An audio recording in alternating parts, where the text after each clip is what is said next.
มาส่งผักงมเมิดงมทางมา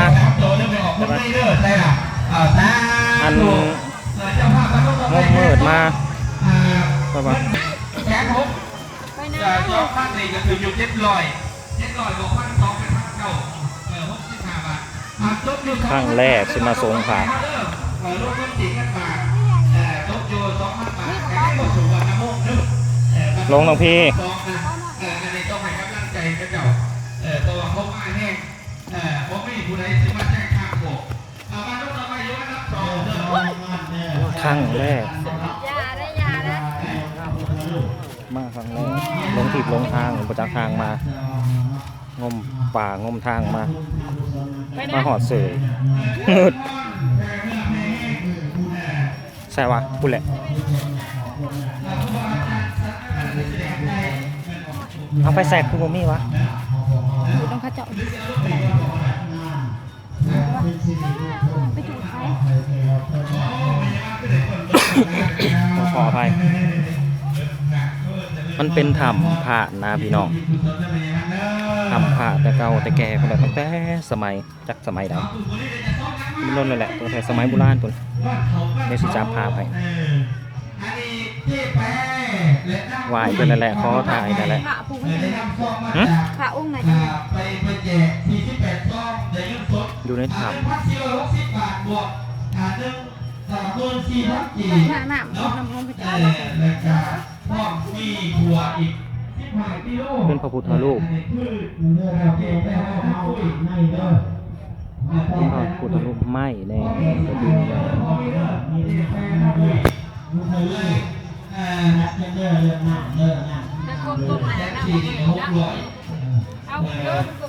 คนร้ายขนาดเลยวะถ้าบุคิดว่าคนจะร้ายขนาดนี้เลยเนี่ยมาหัวคนเต็มอยู่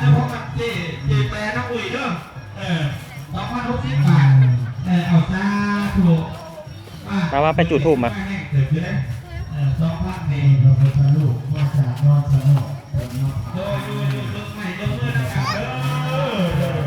ใส่สีเล็กใส่อันนี้พระองค์ใหญ่แน่อันนี้พระองค์ใหญ่นี่บ่แม่นเพิ่นฮักเอามาบ่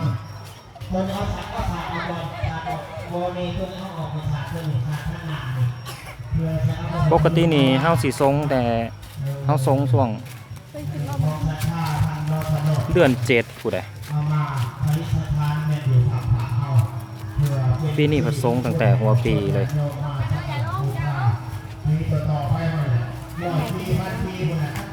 ผู้บ่าวผู้สาวเต็ม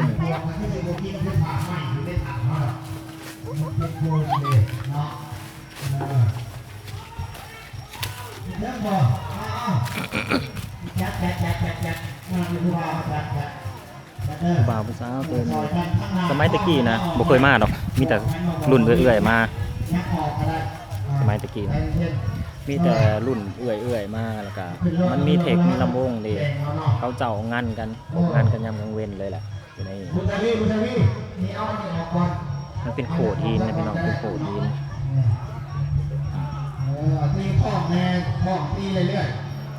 สวยงามเคยมาอยู่เทื่อหนึ่งแต่ยามน้อยๆแต่ยังน้อยๆมาแล้วก็จำบ่ได้มาบัดนี้จะเป็นจังได๋บ่คือเก่าว่ะคือจังหวะทางลงมาทางใดวะงงมาบัดนี้มึนเลยงง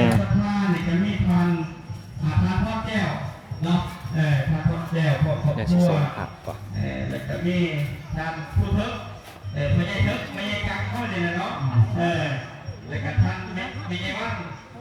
พอกับพวกแล้วก็มีทำมือลอยพอกับพวกไม่ใช่เทศพอกับพวกไม่ใช่เทศพอกับพวกแล้วก็ลูกว่าเดี๋ยวขอส่งผักก่อน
จับกล่องมาเลย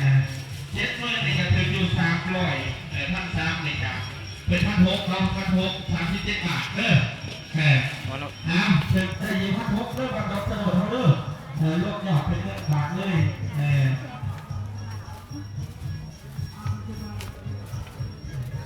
ไม่ออกนุชพอบอกพวกบริวันน้องไป100 บาทข่าวตาถูกอันนี้ก็ได้บุญเลยออกนุชเด้อขอให้บุญความบุญตัวให้หลายคนเดือน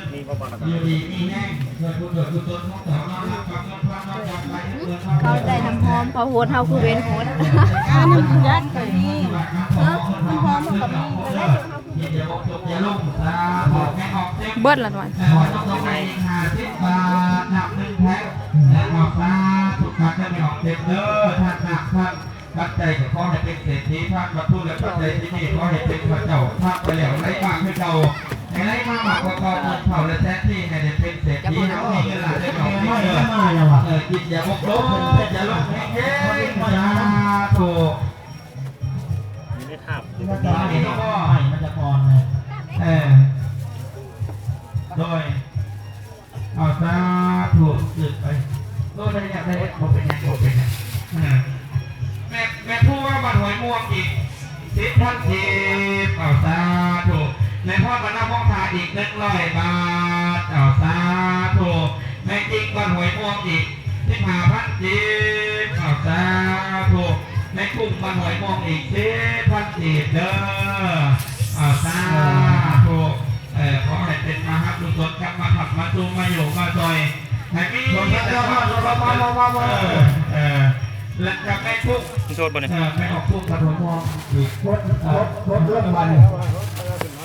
เอาตัวเลยเอาตัวแพงๆมันมีอยู่แล้ว สบาย ตัวใหญ่มันมีอยู่ไม่มองพันพุทธโอเคเลยอันนี้ไม่ห้องพุ่งล็อก10,000ปักตาถูกอันนี้กับพ่อประชาสัมพันธ์น้องแขกคนที่มาวางงานเด้อเป็นนางอยู่6 ไป 6 2ชักบุญแกนี้เด้อเดี๋ยวนี้คนที่เลิกแจกโรงงานนี่ฉลองศรัทธาไม่ให้คนจะไปกินบัวหมี่เดี๋ยวนี้คนที่แจกไปนำจากรับพิมพ์หรือว่าไม่ได้แหละคนจะเอาบุญบอกอะไรกับบุญท่านใจเตรียมมาแล้วเนาะบุญใน6 โมง6 ไป 6 2 ลูกหลานเด้อไปฉลองศรัทธาเด้อคนจะให้เบิดไว้เอาไปส่งส่งท้ายพี่บ่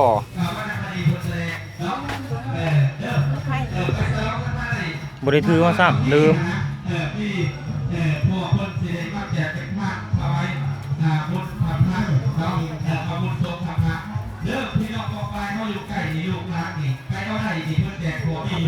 เบิดละ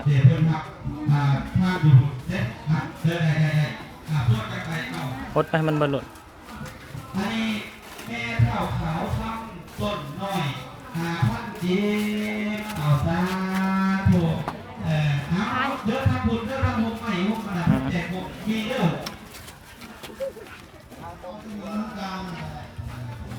อันนี้สักเท่าบ้านเมืองหินว้าวบ้านเมืองหินมีโอ้หลายนักเดิน1,300บัดนี้เขาสิขึ้นไปเก็บบรรยากาศบันเทิงได้บัดนี้ว่ามียังแหน่ไปตามกันไปเลย